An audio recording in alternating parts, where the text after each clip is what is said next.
Good afternoon, everyone. Coming back to you to do another video and talking about our Constitution. First and foremost, let me say that this video is for informational and educational purposes only. It is intended for, I was saying before, anybody that's interested in this type of content. However, it's intended for anybody, anywhere around the world that's a part of an institution or organization where you believe there might be questionable things being done within leadership. I am coming forward with some of our friends, other members, in order to talk about corruption that's going on within our organization, the United House of Prayer for All People, in order to not only expose it, but to share with the members the law, how the law is supposed to be followed, how it should be utilized, and what the law actually says pertaining to individuals being governed or the individuals whose job it is to govern. Today, we have one of our friends, brothers, and a favored guest slash co-operator with us, Brother Kill. Good afternoon, sir. How you doing? I'm doing awesome, sir. Thank you for asking. Absolutely, or rather, how you doing, as others might say. Said as we say it in the South. Yeah. We have been talking about the Constitution to show as well as go over, remind,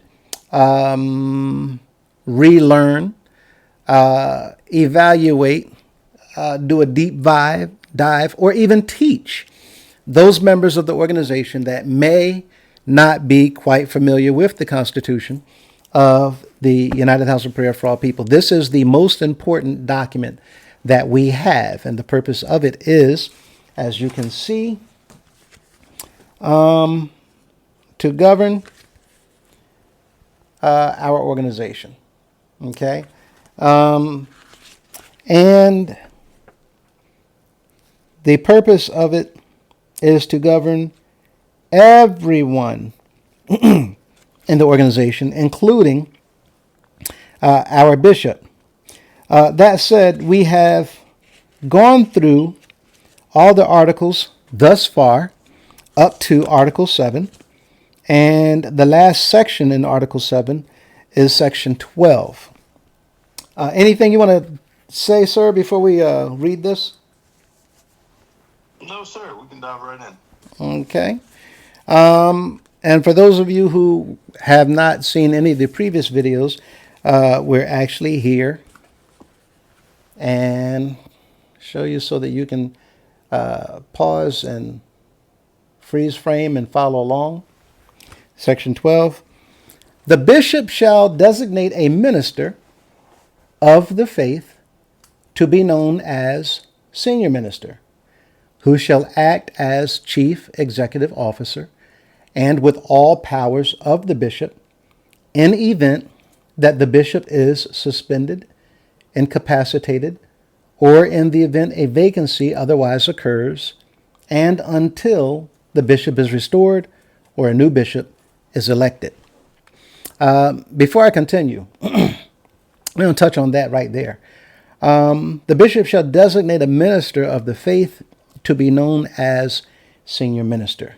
I believe, I say, my opinion is that this, like other sections of the amendments, is one more case, one more issue, one more example of where the bishop has actually put this in here so that he can give himself more powers. I believe that to be the case. I don't know that to be the case, but it certainly looks like that is the case, like so many other portions of the Constitution where the bishop has given himself power to do certain things that he should not have power to do. Keep in mind, the bishop serves in the role of a chief executive officer. And with that in mind, when we looking at, as we talked about before, a board of directors, it's the board of directors that actually elect all of the officers that's going to be put into the positions of managing the day-to-day operations of that institution or that organization or a corporation. That said, this particular individual, a senior minister, their job is to kind of be on standby in the event that something were to happen and the bishop is incapacitated, the bishop expires, or if the bishop is brought up on charges and he is being brought forward to be tried. No matter what the case, if the bishop is no longer in the office as the bishop, then the senior minister, they assume the role of the bishop and become acting by holding the powers of the bishop until that current bishop is put back into office, if they're put back into office. And again, if they expire, then the senior minister will act as the bishop and oversee the organization until the organization elects through the General Assembly another bishop to fill that vacancy. But I've said that the bishop should not have the power to designate this person because that person is going to be assuming the office of the bishop. If the bishop is designating that individual, if they're selecting, if they're picking, if they're appointing that particular individual, then we're going to run into the problem of, as we have, individuals who could serve in that capacity doing things to put themselves in the favor of the bishop, especially individuals that want to serve as the senior minister. In other words, they may not any longer be doing what's necessary to serve the people of the organization. Instead, they may very well begin doing things to serve the bishop's interests in order to prove their worthiness and perhaps even have him appoint them as the senior minister. And if that's the case, then who are they going to be loyal to? They're going to be loyal to the bishop rather than loyal to the people. That presents a whole can of worms that many people don't consider or think about. Anyway, I presented a few things here. And before we continue, what are your thoughts, Kill? Whichever, we had spoken about this prior, but whichever direction you want to carry this, what are your thoughts on this particular subject? Sure. Well, I mean, you just look at almost everything is a double-edged sword. You just got to see which side of the sword's sharper, right? Mm-hmm. So, and if the bishop has the power to do this, it's going to be exactly like you said. The human nature of anyone who's a student of history and politics can see that you're going to scratch the one's back who scratched yours. You're going to scratch the one's back of who put you in that position. Right. So you end up with a type of quid pro quo, so to speak.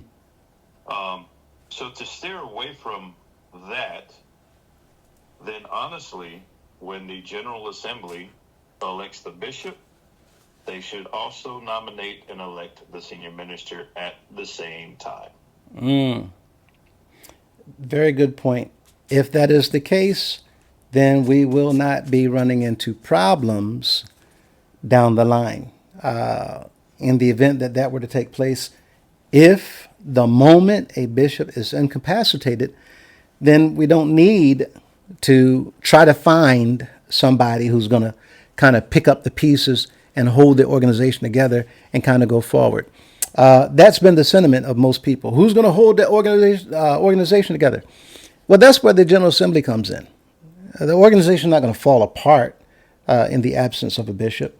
There are things already in place that most of our members are not aware of, and that's the purpose of these videos, where we're going over this. And as he said, it would be ideal in a more perfect world that when we have the election for the bishop, we also elect a senior minister so that from day one, that senior minister is present and available. Now, do you think, Kill, that senior minister should be on other boards or working in other offices? For example, we've had senior ministers in the past that was also the secretary of the General Assembly. In fact, the current bishop was also the secretary of the General Assembly. He was also the head judge, and he's not the first one to serve in multiple offices at the same time like that. Do you think that that should be or should not be? That should be looked at extremely carefully. The offices that you just mentioned, definitely you should not have one person serving in any two of those, let alone all three. Mm-hmm. That's a massive conflict of interest. But could the senior minister also be a district chairman? Sure. So it's not that he necessarily could not hold more than one office or put on more than one hat, but it needs to be looked at carefully, and there should be positions that if you serve in, you are barred from serving in others. Absolutely, and that is the point that we made in a previous video. But we didn't make the point as far as what he just said. The term he utilized was being barred from. That means you absolutely cannot serve in these roles if you are in that role. If you're in that role and you'd rather or wish to or are being nominated or elected to serve in one of those other roles, then at that moment you are to immediately relieve yourself of the former role of whatever. Much like individuals that become president or vice president. If they're already serving in some capacity within Congress, we've had congressmen become presidents. What about mayors or governors? Is it possible for a mayor or a governor to be elected to president, Kill? To be elected, well, governors typically are, well, you can't serve in both at the same time, right? But, right. Historically, typically, it is a governor of a state that runs for president and is elected. That's historically kind of how that has worked. But you can't serve two. I'll use a more recent example. There was a congressman who was nominated to be our current president's to serve in a key role in the current president's cabinet. So he had to then relinquish his role in Congress. Mm-hmm. You can't do both upon accepting the nomination. And I think that that's exactly what happens. Someone's nominated, then the procedure goes to accept the nomination. If they accept the nomination, they must vacate their previous role, depending on said role. Because of the conflict of interest. So, in other words, the responsibilities of one office will be such that either the obligations are so great and so massive that you're not going to have the time, you're not going to have the ability to fulfill the obligations that come with this other role. That's one conflict of interest. Another, however, is it may be a conflict of interest because let's use this example. If you're the president of a country and you're writing bills or using your executive powers, and you're the governor of, let's say, Utah, and you're writing these executive powers to take federal funding, and you're going to give Utah $40 billion to get done whatever they need to get done. Other states, you're not giving them anything. Yeah. That's a that's a conflict of interest. That's a huge problem. So to serve as a senior minister and General Assembly secretary, that's a problem. To serve as senior minister and a judge, it's a problem because each one of those roles have certain responsibilities that they keep the other role in check. So, as an example, go ahead. You're about to say something? Oh no, sir. But keeping, yeah, you want to separate the powers as much as possible. You want to keep a healthy separation of powers and responsibilities. One, if you're taking on too many responsibilities, then the people are neglected. Mm-hmm. You can't do your job. It is unfair to the individual to ask them to fulfill so many obligations, and then you're not serving in those capacities very well because you're just simply overwhelmed, and then the people suffer because of it. So it's just not a good idea. Right, and you're not being able to get those things done that you need to get done. I would have, but y'all remember, as the president, I had to be back in Washington. Yeah, but we had the meeting last week. Well, last week I had to be at Camp David because remember, we had other officials coming over from other countries. And I mean, how much do y'all expect me to be able to do? That issue won't come up if you just have somebody else in the seat. So all of this stuff we're just saying so that you understand why it's better to not have individuals sitting in multiple offices. And if you look at the auxiliary bylaws, you actually see there that there's a law saying that every member should be on at least one auxiliary or as many as they can support. It's unrealistic for an individual to be on 5 different clubs.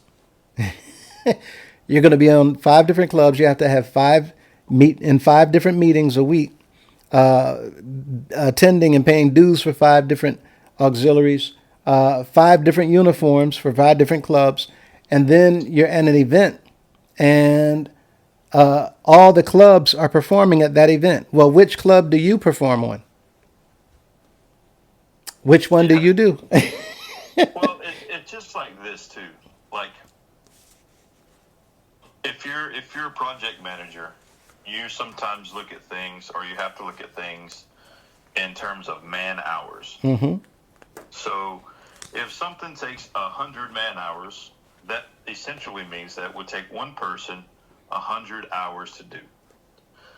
Now, if you have 3 people working on it, then it breaks down to 33.33 repeating. It's going to take about 33.33 hours to get done. So you're more efficient with 3 people than you are with 1. So if you have one person shouldering the responsibility of the General Assembly Secretary, one person acting as head judge, and one person acting as the senior minister,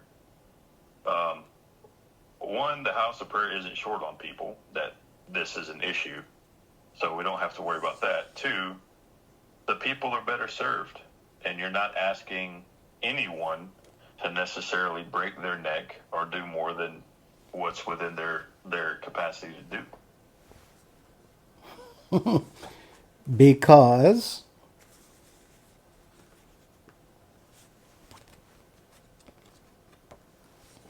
Just because you have more people working the job. it just makes plain old good old fashioned sense. With that said, let me read. Oh gosh, I'm a read a change. One of the changes we had in 2022, a list of amendments that was added to the Constitution. These were not proposals. It was literally written that these are amendments that's going to be introduced in the General Assembly. That's way out of line. That's a violation in and of itself. But 46, and this is why I say you have to learn the law. If you don't, you can and will be taken advantage of. I think it was one of your first recordings that you came on. And what was it you said? A person who does not enforce their own rights has none. Is that right?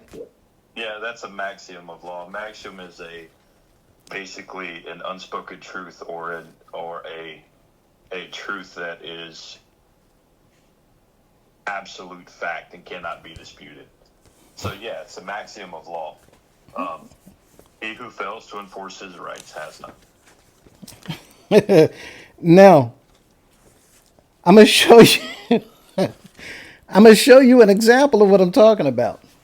Now, look at what he just said. He who fails to enforce his rights, they have no rights. They have none. Why? Because you're not enforcing them. How you having rights, or how you don't claim to have rights, but when something happens, you don't come forward to enforce those rights?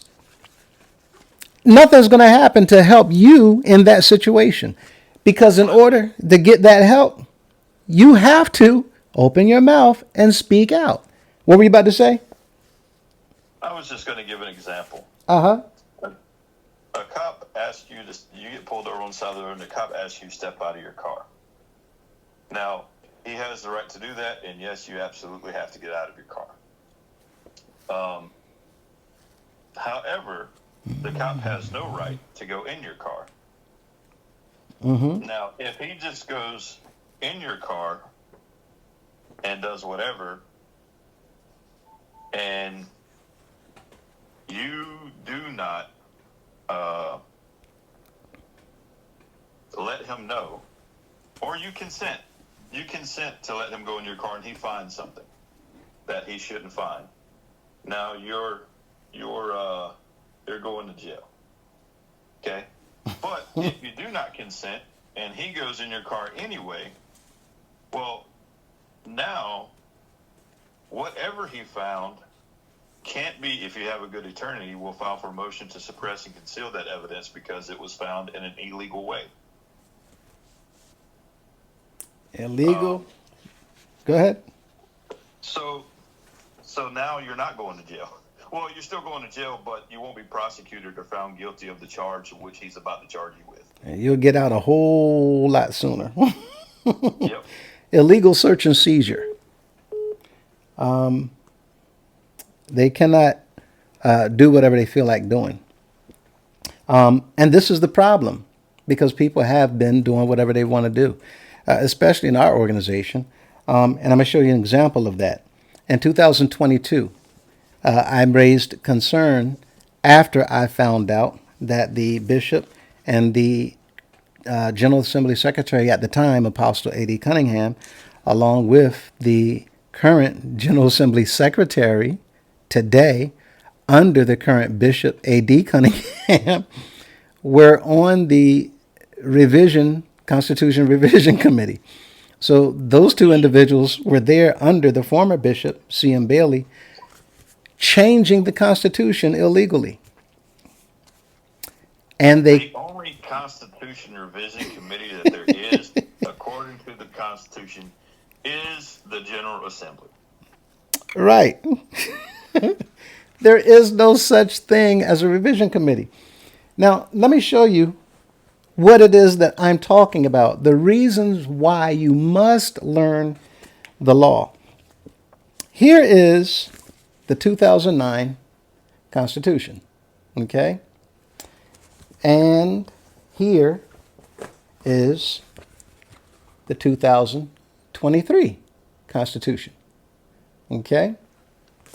This one was $1. Remember, we talked about this. This one got a pretty picture on it. It's made of glossy paper. It's now $4, I think. $4. It was when I got it. It might be $5 now. Anyway, here's the change. Section 8, this is all there was. Section 8, and then Section 9. You have Section 8A, and then Section 9. Okay. In the 23, or the 22, 2022. Oh, wait a minute. I showed you the 23. I want to show you the 22, because the 22 is when they voted on this, but this book was already printed up on the day they voted. Now, the problem with that is they didn't they didn't talk about it, they didn't discuss it. These amendments didn't get due diligence. They didn't go through the normal proposal process. They weren't discussed in the local congregations and passed on from the members to the General Assembly. And the reason why is because the bishop and the General Assembly secretary at the time and the current General Assembly secretary did not want the people to vote on this within the local congregations. Why didn't they? Because the books were already printed up. They intended on having this Constitution go into effect. And how do we know that? Because they kept it from the people. And they printed up the books without none of the members consenting. That's the word he just used about that police checking your going through your car. Without consent, you can't go inside that car. Without consent, the bishop and nobody else can change the Constitution. But they did, and they've done it again and again and again. Bishop Cunningham did it last year, 2024, even after I brought to his attention that this is illegal. So instead of fixing the problems that I brought to his attention, knowing that they're in violation, he continued in violation and went forward with even more violations. And now that I've even sent a notification of all this long list of violations, he's now operating outside the confinements of the law, ignoring the law, along with the Secretary of the General Assembly, outside the law. Now, it comes as no surprise because the General Assembly Secretary was not elected by the people. The General Assembly Secretary was elected by the council, not by the General Assembly. So, quite honestly, even his position, he's serving in an illegal capacity because he wasn't put there by the people, nor was the Assistant Secretary of the General Assembly. He too was elected by the General Council. So for all of you who's wondering why Apostle Jones did not do what he was supposed to do in his service to the members by serving the bishop, the notification of violations that I sent to him, he didn't do it because he's working for the bishop. The Assistant General Assembly Secretary is working for the bishop. And this is how they've been able to manipulate the people and do things like this. So in that Constitution Revision Committee, look at what they did. Now, here, once again, is Section 8. That's all, right? This is Section 9. Now, you can't make this stuff up. I'm telling you, you have to learn the law. Here's Article 7, okay? And here's Section 8. Now, I'm going to read the first part so that you know we're talking about the same thing. Section 8, the bishop may be removed from office for incompetency and for violating the laws of the faith or of the church or of the New Testament. Wow, they've really chopped this up. It doesn't even say that at all. Here, I'm going to do this on camera so that y'all can see. Kill, I thought at least the language would be the same, but they've changed everything. Oh, I'm sure. Here we go, Article 7. Okay. And all these sections, 1, 2, 3, 4, 5, 6. Okay, I'm going to do this on camera. 7, Section 8. Okay? And you only have 8A. And then you have Section 9. Constitution from 2022. Okay? 2022. Already made up. By the time you got to the General Assembly, before a member opened up their word, before they even read it. Here we go. Article 7, Section 1, 2, 3, 4, 5, 6, 7, Section 8. Section 8A, Section 8B, Section 8C, Section 8D,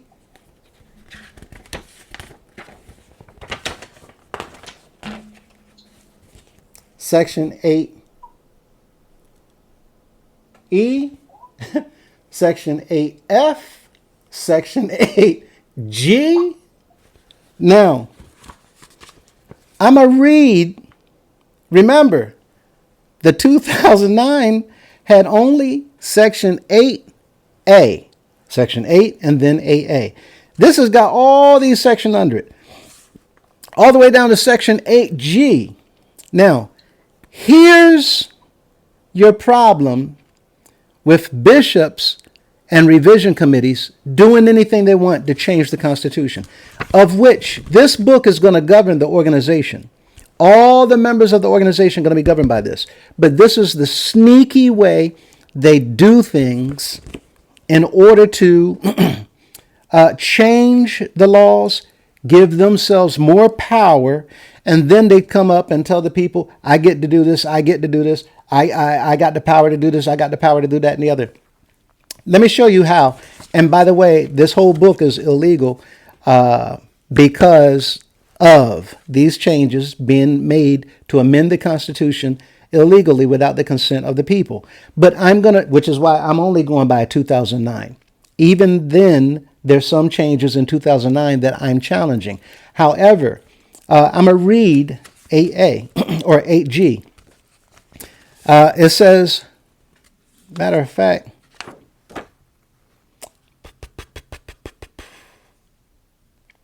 Section 7. Section 7. It says, the bishop shall designate a minister of the faith to be known as the senior minister. Now, he has that power because he gave it to himself. And if you have a man being designated as the senior minister by the bishop, then that man is going to be working for the bishop and not for the people. And here's what I'm talking about. Section 8G of this fake constitution, of which the people did not consent to this, by the way. It was forced through the General Assembly, and Apostle A.D. Cunningham, the current bishop, was the secretary at that time, who knew all of this was going on. Completely defrauded the organization. Again, this is the second time he did it with the Constitution by working with the former bishop behind closed doors. Now, listen to what this says. Kill, tell me what you think about this. Section 8G, the senior minister who shall preside over the trial of the bishop.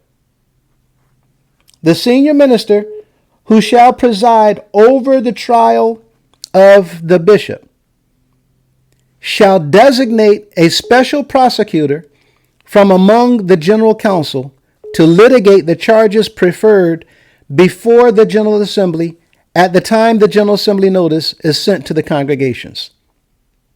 The bishop shall have an attorney who shall be a member of the church in good standing to advocate on his behalf. Now, none of that was in the Constitution before. So when the members go to the General Assembly and they just say, yes, yes, yes, yes, whatever the bishop wants, whatever the bishop wants. And all this stuff is read in the General Assembly by, mind you, violation, unlawfully, because the secretary allowed it, knowing what he's doing, sneaking rules to change the Constitution that's going to govern the members and give him more power, give the council more power, or give the bishop more power. Now we have a law in this Constitution. Listen, if we did not catch this and this had went into effect, this is what would have happened. It says this part of the law is pertaining to the bishop being removed from office for incompetency, being put on trial for violations.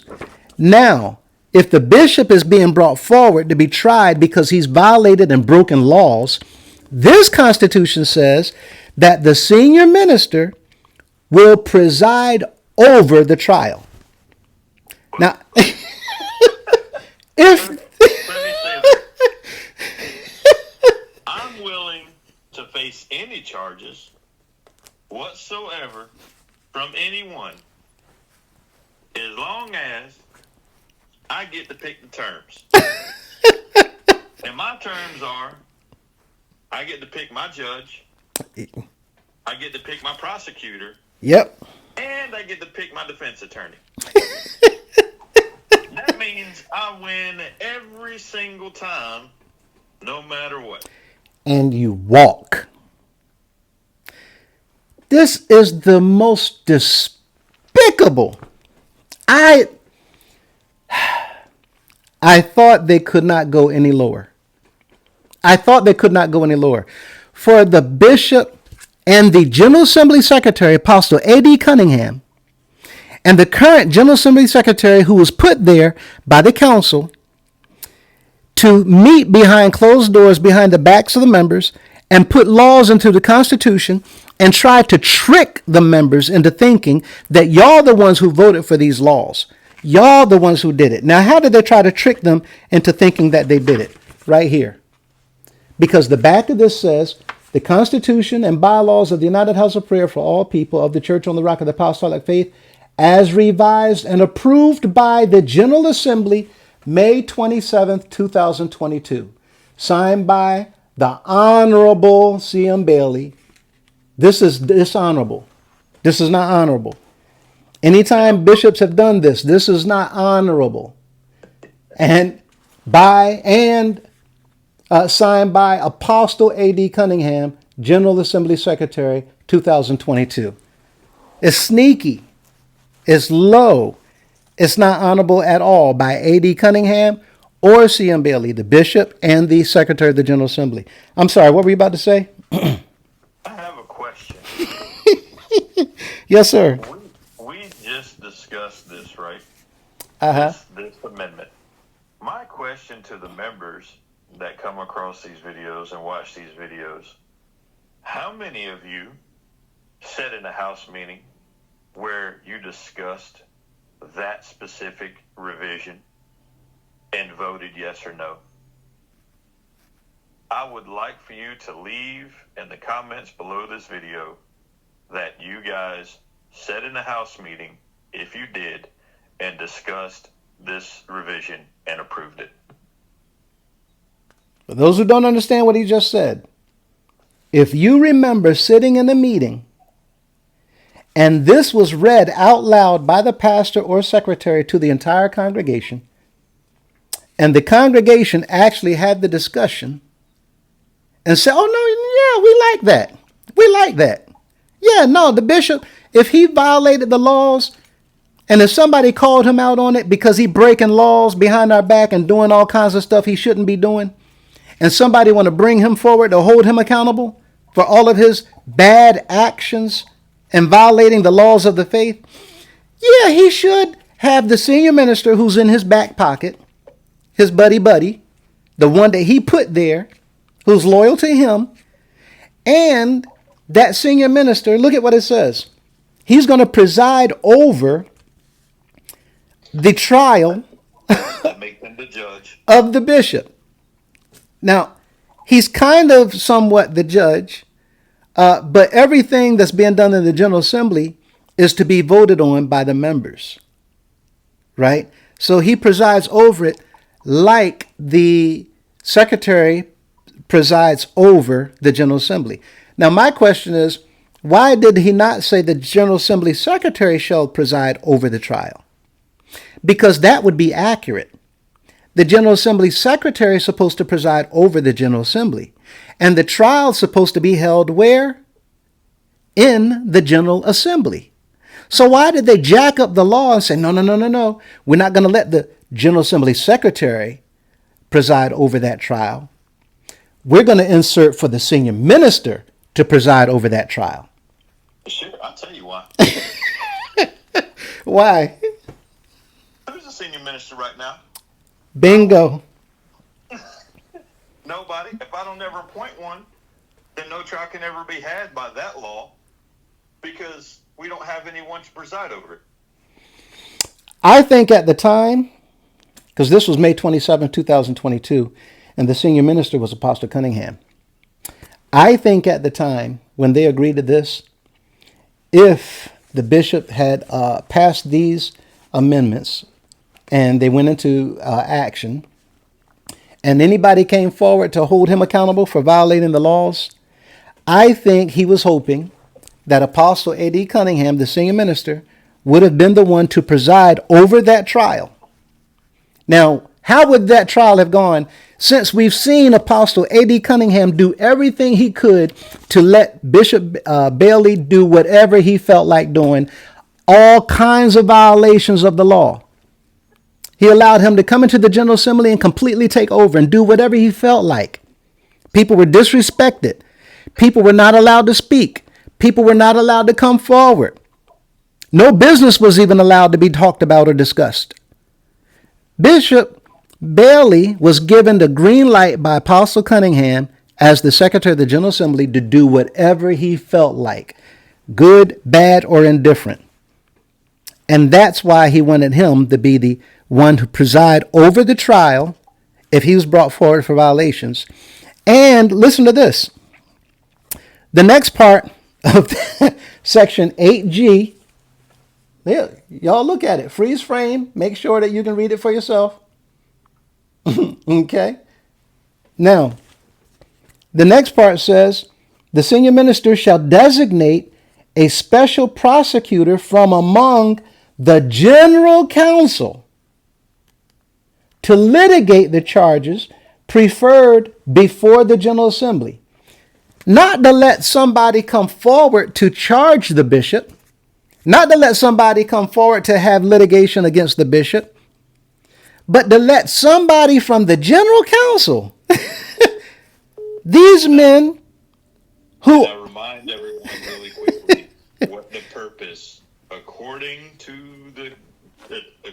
the law, what is the purpose of the general council? The supreme laws. To protect the bishop. Right? Now, what he just said,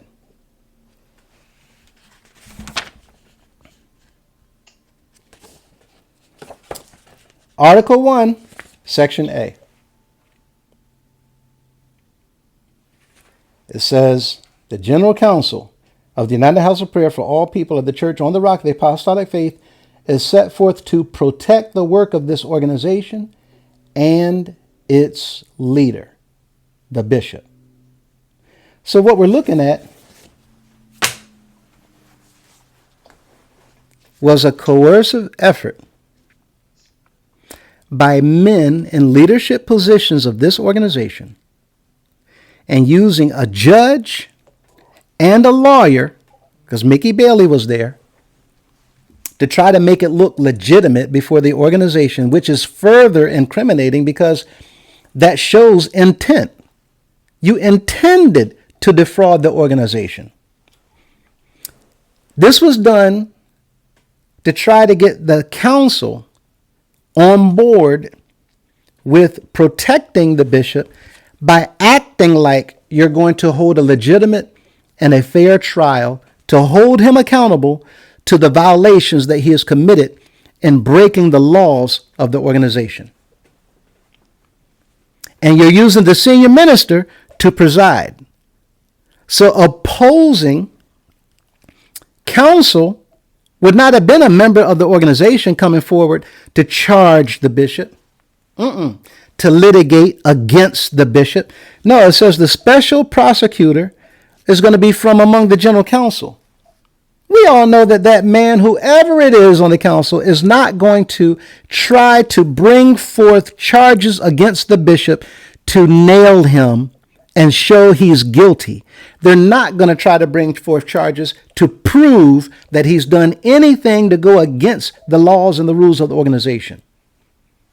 By getting a councilman. Now, look at what else it says. This is so dirty. It says Not just the councilman, but the bishop shall have an attorney too, who shall be a member of the church in good standing to advocate on his behalf. So look at what Kill just said. First of all, the bishop is being charged with violating our laws, and now he's being brought forward to have a trial to show and prove his guilt. But they done snuck a law into the Constitution that says the senior minister will be the one to preside over such trial, which is to be held in the General Assembly, not the Secretary of the General Assembly, but the senior minister. We're going to replace him altogether. And the senior minister is going to pick someone off the general council who's going to argue against a lawyer, which I'm sure would have been Mickey Bailey, to defend the bishop, even though he's committed violations. Now, the one thing that I have a problem with all of this is the Constitution does not give the bishop a lawyer. They added that part. If the bishop is being brought forward with charges against him for violating the laws, then what that means is, let's just imagine this is a corporation. Let's just imagine this is a business, and the CEO is being blamed and being allegated. There's allegations against him for fraud or for inappropriate spending, anything. Well, when he's brought forward, it's not really a trial. It is an inquisition. Inquiry is being made. By who? The board of directors. The board of directors will be asking that CEO a bunch of questions about their actions. And that CEO is supposed to be held accountable for everything that they did, and they're supposed to answer all the questions to the board of directors. They don't have an attorney. They don't need an attorney. All you need to do is come forward and answer questions and prove your innocence. And that is why, go ahead. And the accuser, not a specially chose prosecuting attorney, gets to present evidence of their accusations. Right. The board of directors will see to it that the person who's claiming to have charges against that CEO, they're going to be brought into that board meeting. And the CEO is going to have to face whoever's charging them with violating the laws. Now, it's the CEO versus the person who's bringing forward that charge. Now, what happens in the house of prayer whenever somebody in the organization has charges against them? Whenever somebody has allegations against them and they go before the council, the accuser must face the accused. But not in this case. No. We need to work to get all of our boys together and put them out on the front line so that everybody can get to work protecting the bishop. And you know why? Because the bishop looking after them and they looking after the bishop. I've said before, time and time again, they have hijacked the organization. Now, my question is this. Who is looking out for the people? Who is doing what's necessary to serve the members of the organization? If the bishop is completely corrupt, the senior minister is completely corrupt, the council's completely corrupt, and the secretary of the General Assembly and his assistant, which was put there by the General Council, they're completely corrupt. Where does that leave the people? Who's thinking in the best interest of the people? Who's taking care of the people? Who's working on behalf of the people? And how are these corrupt leaders going to ever be brought forward to be held accountable for all the violations that they're committing outside the scope of the law? That's what we're going to talk about after all this, because every single one of them will be held accountable. So let me read the rest of 8G. This is some, woo. Oh, I did. The bishop shall have an attorney who shall be a member of the church in good standing. Now, the problem again, we're not going to be going by this because this is just altogether just garbage. Well, that's also why I made the comment that I made earlier about who, not necessarily calling people out if you voted yes to this, but I don't even think anybody even sat down in a House meeting and discussed that. So I'm really curious if this was ever brought up back in 2022 or 2021, and you sat down in a House meeting and discussed this quote unquote proposal. Yeah, leave a comment. I'm curious. What he's getting at is how many people are going to be bold enough to put some comments on here that says that, yeah, I voted for that. That the bishop, if they're doing something wrong and we have measures for them to be brought forward and held accountable, yeah, I voted for that so that the senior minister and the general counsel, whoever they designate, and they bring this trial forward, that they can put on an act. That they can literally put on an act and a show, a song and a dance before the General Assembly to make it look like they're really, really trying to get justice for the organization. When the reality is they've just inserted a senior minister, a special prosecuting attorney from the general counsel, and an attorney to defend the bishop. They just inserted 3 people to protect the bishop in his wrong when he's being brought forward to be questioned and interrogated for violating the laws of the organization or the faith or the New Testament. There's people in the organization, what he's saying, that had conversation about this, and you felt that this was a good idea to pass this to the General Assembly so that people could vote this into law. I don't even think they discussed it, sir, to be honest. Not at all. I don't even think that they had a House meeting where this particular thing was discussed and brought up. So if I'm wrong, and you guys actually discussed this in the House meeting, please leave a comment. And see, here's your problem. Right now, they're in Miami. Okay. At some point in time in Miami, I believe it's on Wednesday. If not Wednesday, then it's Friday, I think. They're going to be in court. They're going to be holding counsel. Now, here's your problem. You got a bunch of dirty, corrupt men all over the organization on that council. You got men with the title of judge on that council. You got men with the title of apostle on that council. Apostles, supposedly being men of God, preaching the faith, carrying the undisputed gospel of Jesus Christ, who are completely and fully corrupt. And they're going to sit in seats to look across a table at people and judge them. The word talked about unjust judges. Okay. And then you have the bishop who's going to walk in, and he's going to make the general counsel now becomes Supreme Court.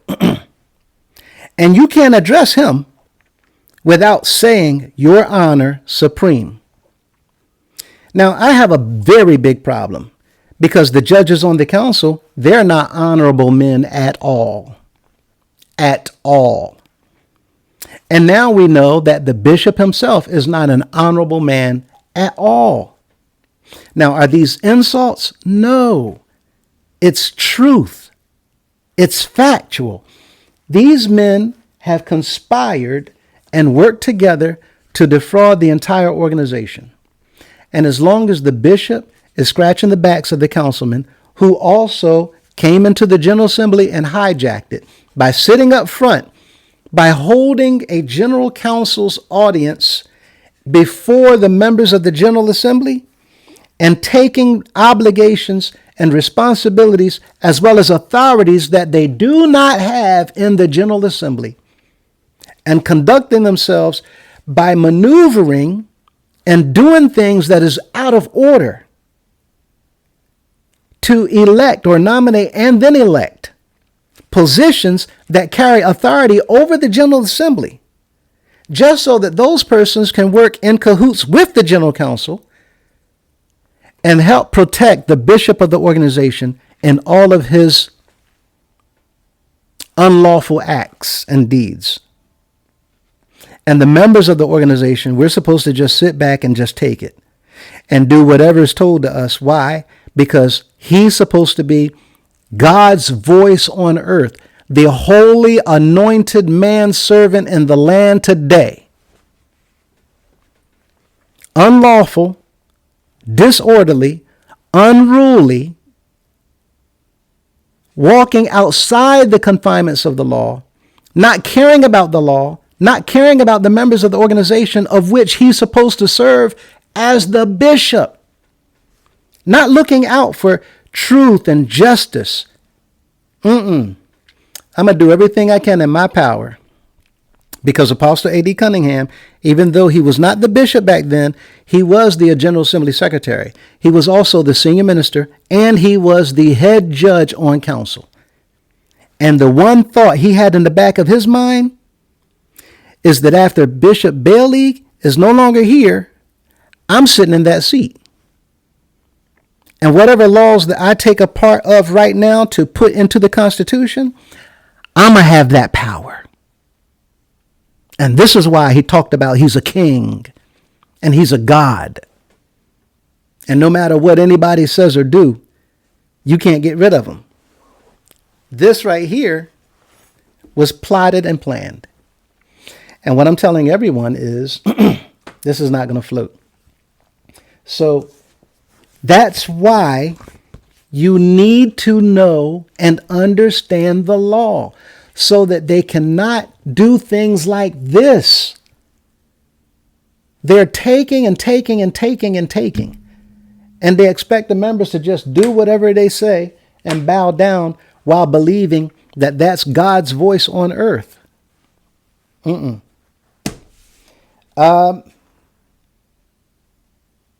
Look at the last part of section 12 in the 2009 version. If the bishop has not designated a senior minister, the general council shall designate a temporary senior minister who shall serve until the bishop resumes his responsibility or a new bishop is elected. Why do you think that's in there? What do you think, Kill? Well, you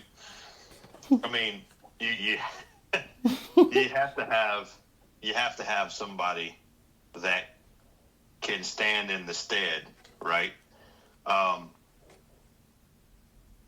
yeah, it's just so they're all in this together, Right. so obviously you want to pick someone from the N Club, the Good Old Boy Club, to carry on or to fulfill that role until they can elect another member from the Good Old Boy Club. And here's a problem with that. Remember, I've said in all these other videos, the General Council has absolutely nothing whatsoever to do with the General Assembly. Nothing. When they come to the General Assembly, they're not supposed to sit up in the front. They're not supposed to be set up downstairs. They're not even supposed to be in council session at all. That's a violation, but that is a part of the game. That's a part of the con. That's a part of the scandal that's going on in the house of prayer year after year after year after year. And they have completely treated the members of the organization like we are a bunch of idiots, stupid people, and complete fools. And they've gotten away with it year after year after year after year after year. In front of our faces. Because we did not stop to read these books that people are buying every single year, which is another thing that people laugh at, because other institutions, they don't sell their laws. They give the laws to people. What institution do you know that buys their law? What job do you know where the employees buy the employee handbook? You can't get the employee handbook unless you buy one, or you have to borrow your coworker's handbook. Nobody sells the law. That goes to show you just how money hungry the leaders of the house of prayer are. And the fact that they have instituted laws and amendments, rather, into the Constitution unlawfully, illegally, right in front of the people. They snuck it right in there. They knew exactly what they were doing, and they're still doing it. So Bishop A.D. Cunningham right now, Apostle Jimmy Jones right now, and his assistant, I don't even know who his assistant is currently. The general counsel right now, they're still doing it. And this is why I said in another video, I believe that down in Miami, Bishop Cunningham has it in his mind to make a senior minister. And I believe that person is going to be Jimmy Jones. If he doesn't do it there, he's going to do it soon because he's going to want a senior minister in place so that he can try to put that into effect. Because he knows he's going to have to come forward to answer for his crimes. Now, we're talking about crimes in the organization, and many of you have no idea about the other criminal activity that has nothing to do with our laws. But we're not going to go there because all we need to cover is the laws inside the house of prayer to deal with the leadership across the board. So with that said, that concludes Article 7 and the bishop designating a senior minister. The men in these positions, again, they're loyal to the bishop. They're not loyal to the people at all. We're going to continue going through this. And by the time we finish this, I'm going to show all the members of the organization what you can do and what needs to be done, what can be easily done, very little time, to bring all of this to a halt, to hold every single one accountable. Every single one. And it takes hardly any time whatsoever. But I need you to understand the Constitution first. With that said, Kill, you got anything else you'd like to offer or add? Sure. The statement that you just made about these men being loyal to the bishop, this is not an accusation. It's simply the truth. And they told you the truth in the section of law that I said and Joe read to you guys in the Supreme Laws, Section 1. Mm-hmm. It says it right there. They confessed it. They told you. And anytime, again, I said this in a previous video, anytime you have books written up with changes to a constitution that have not been voted on yet and being sold the same day as the vote, that is a sure sign of corruption. It is self-evident. Can't get around it. It's an absolute fact.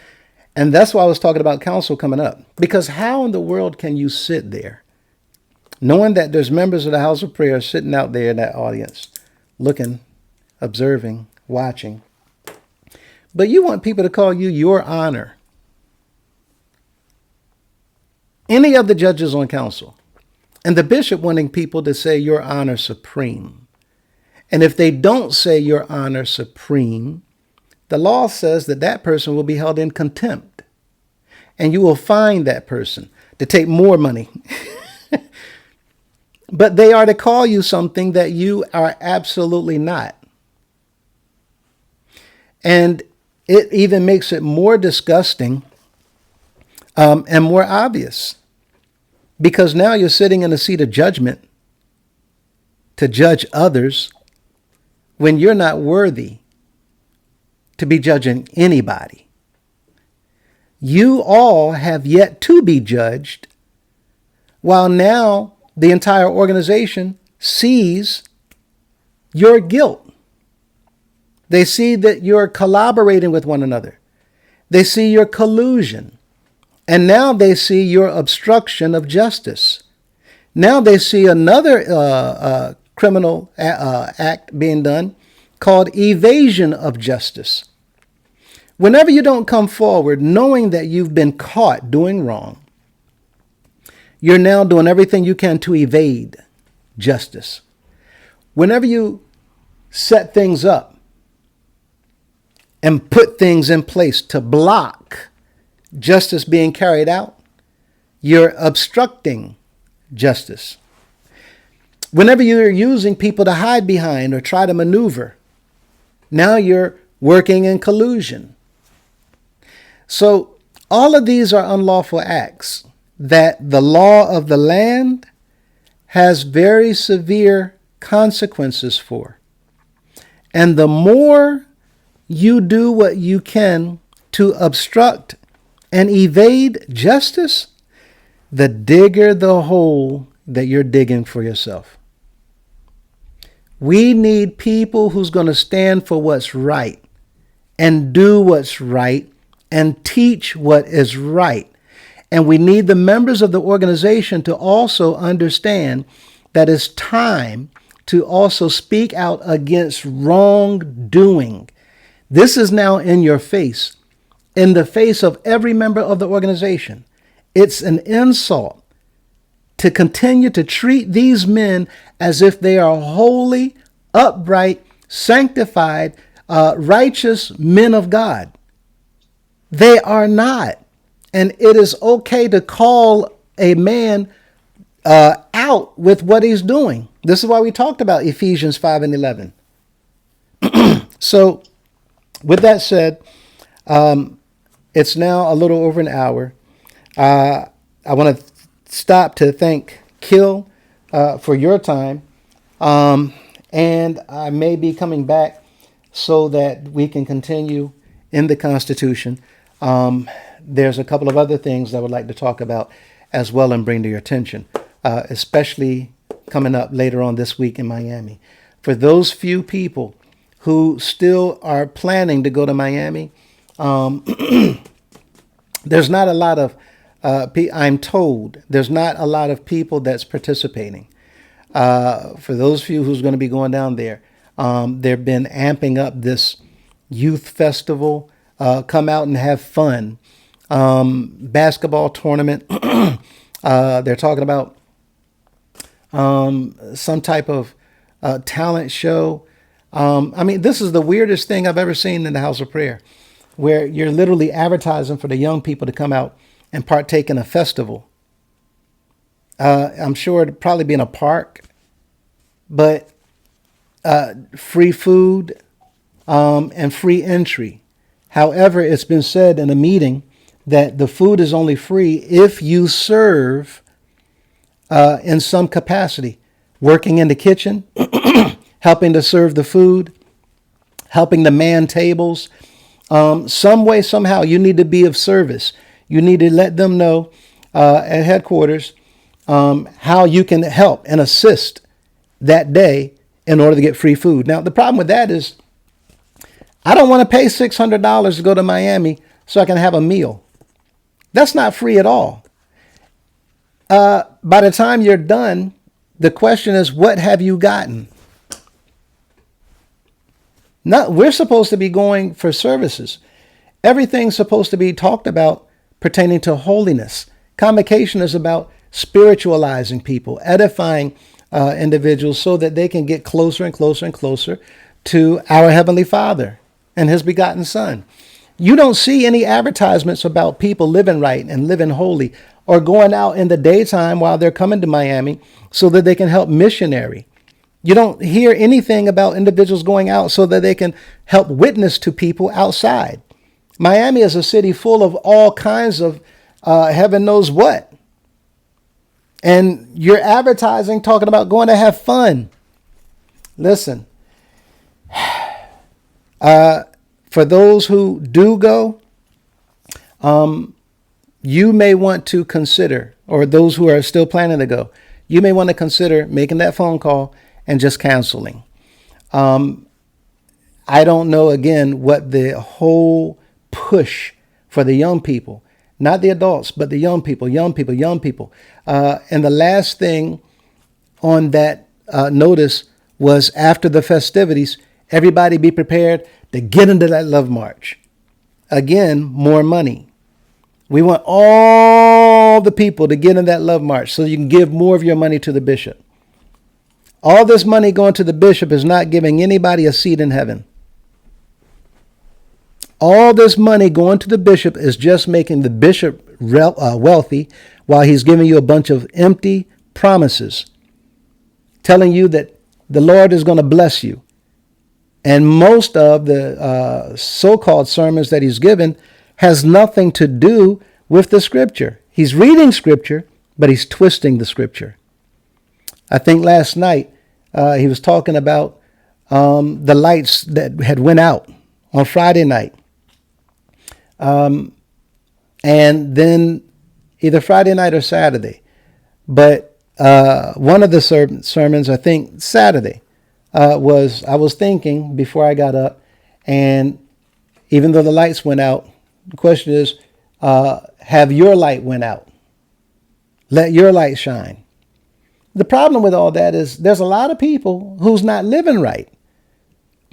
There's a lot of stuff going on throughout the organization, especially when people get on that road traveling. And the bishop knows about it. You should be teaching, preaching, talking about, and living an example of holiness every chance you get. Anyway, I digress. I'm done, and you sure there's nothing else you'd like to add, Kill? No, sir. Stay prayed up, stay studied up. Thank you much, sir. We'll see you all in the next video.